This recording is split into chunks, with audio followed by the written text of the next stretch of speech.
सड़कों पर लंबी लंबी कतारों में लगे लोग कहीं देशभक्ति के गीत गा रहे हैं तो किसी जगह जोर जोर से नारे लगा रहे हैं, तो कहीं मौन बैठे हैं। यह दृश्य असहयोग आंदोलन के हैं। इसमें जनता की भागीदारी अविश्वसनीय रही और एक समय ऐसा लग रहा था कि जल्दी ही भारत को आजादी मिल जाएगी। लेकिन नियति को यह मंजूर नहीं था। इसलिए फरवरी 1922 में हुई चौरा चौरी की हिंसक घटना के बाद इस आंदोलन को गांधी जी ने स्थगित कर दिया।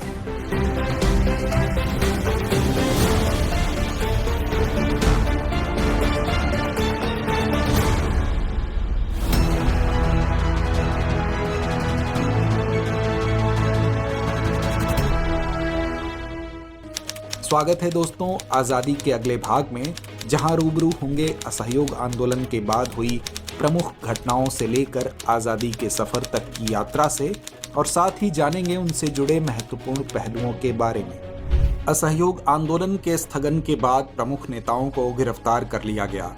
इस कारण अहिंसावादी आंदोलनों के स्थगन के बाद भारत में महत्वपूर्ण क्रांतिकारी घटनाएं हुई, जिसमें 9 अगस्त 1925 का काकोरी ट्रेन एक्शन, वर्ष 1928 का सैंडर्स हत्याकांड और अप्रैल 1929 की सेंट्रल असेंबली बम कांड प्रमुख हैं।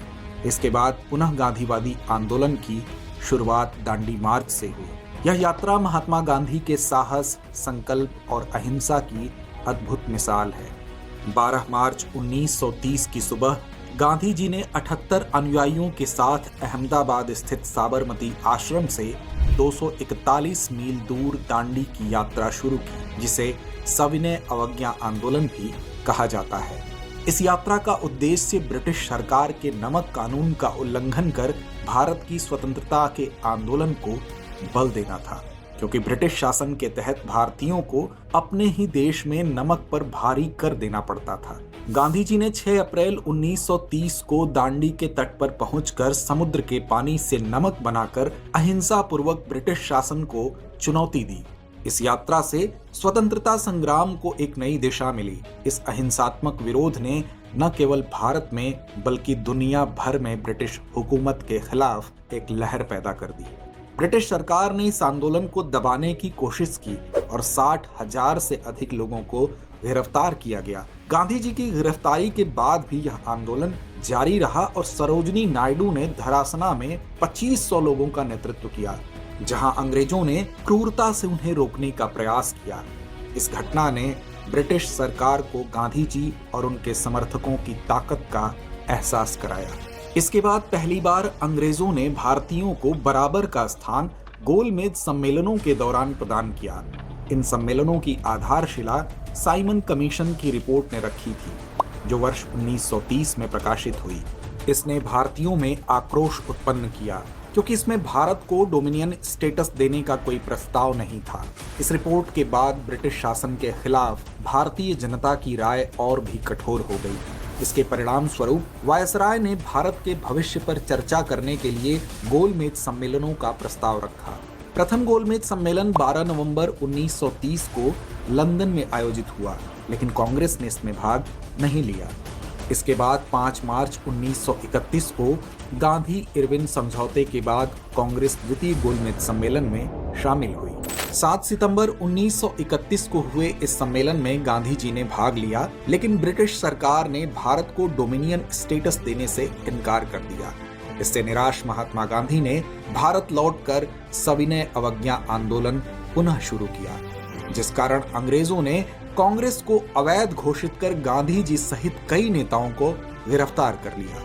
इसके बाद 16 अगस्त 1932 को ब्रिटिश प्रधानमंत्री मैकडोनाल्ड ने अल्पसंख्यक समुदायों के लिए अलग निर्वाचन क्षेत्रों का प्रस्ताव रखा, जिसे सांप्रदायिक पुरस्कार के नाम से जाना गया। इस निर्णय ने डॉक्टर बाबा साहब अम्बेडकर और महात्मा गांधी के बीच मतभेद को जन्म दिया, जो बाद में 24 सितंबर 1932 को पुणे के यरवदा जेल में पूना समझौते के रूप में सहमति में बदल गया।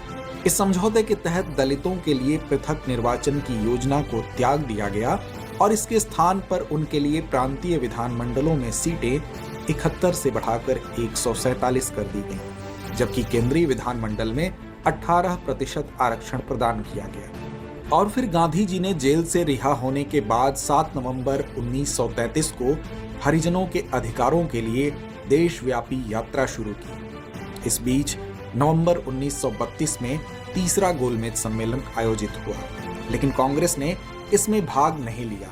सम्मेलनों की यह श्रृंखला भारत की स्वतंत्रता के संघर्ष का प्रतीक बनी। इन सम्मेलनों के बाद भारत शासन अधिनियम 1935 पारित किया गया, जिसने आजादी के बाद भारतीय संविधान के निर्माण में महत्वपूर्ण भूमिका निभाई। इस अधिनियम के तहत म्यांमार को भारत से अलग कर दिया गया और 1937 में प्रांतीय सरकारों का गठन हुआ। इसी बीच कांग्रेस में नेतृत्व को लेकर राजनीतिक परिस्थितियां बदली और वर्ष 1938 के हरिपुरा अधिवेशन में नेताजी सुभाष चंद्र बोस ने कांग्रेस की अध्यक्षता की, लेकिन वर्ष 1939 में अध्यक्षता के मुद्दे पर विवाद के कारण उन्हें इस्तीफा देना पड़ा, जिसे त्रिपुरी संकट के रूप में जाना जाता है।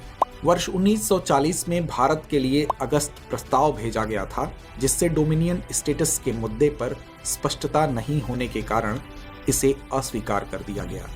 वहीं साल 1942 में जब दुनिया दूसरा विश्व युद्ध झेल रही थी, तब ब्रिटिश सरकार ने भारत से सहयोग की उम्मीद से स्टैफोर्ड क्रिप्स के नेतृत्व में एक मिशन भारत भेजा, लेकिन कांग्रेस की भारतीयों को तुरंत वास्तविक सत्ता सौंपने की मांग के कारण क्रिप्स प्रस्ताव स्वीकार नहीं किया गया, जिससे भारतीयों में असंतोष फैल गया। इस दौरान गांधी जी ने ब्रिटिश राज के खिलाफ सक्रिय होकर 8 अगस्त 1942 को मुंबई के ग्वालिया टैंक मैदान में भारत छोड़ो आंदोलन का आगाज किया, जिसे अगस्त क्रांति के नाम से भी जाना जाता है।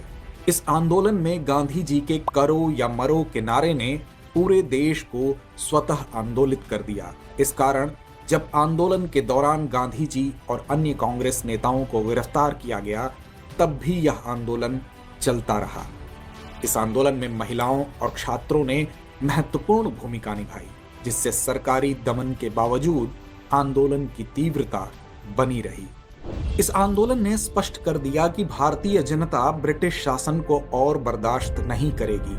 हालांकि यह आंदोलन तुरंत स्वतंत्रता नहीं दिला सका, लेकिन इसने स्वतंत्रता की दिशा में निर्णायक कदम बढ़ाए और अंततः 15 अगस्त 1947 को भारत को ब्रिटिश राज से आजादी मिली। हमारी आजादी की कहानी, इससे जुड़े अनेक किरदार हमें कुछ न कुछ प्रेरणा और सीख देते हैं।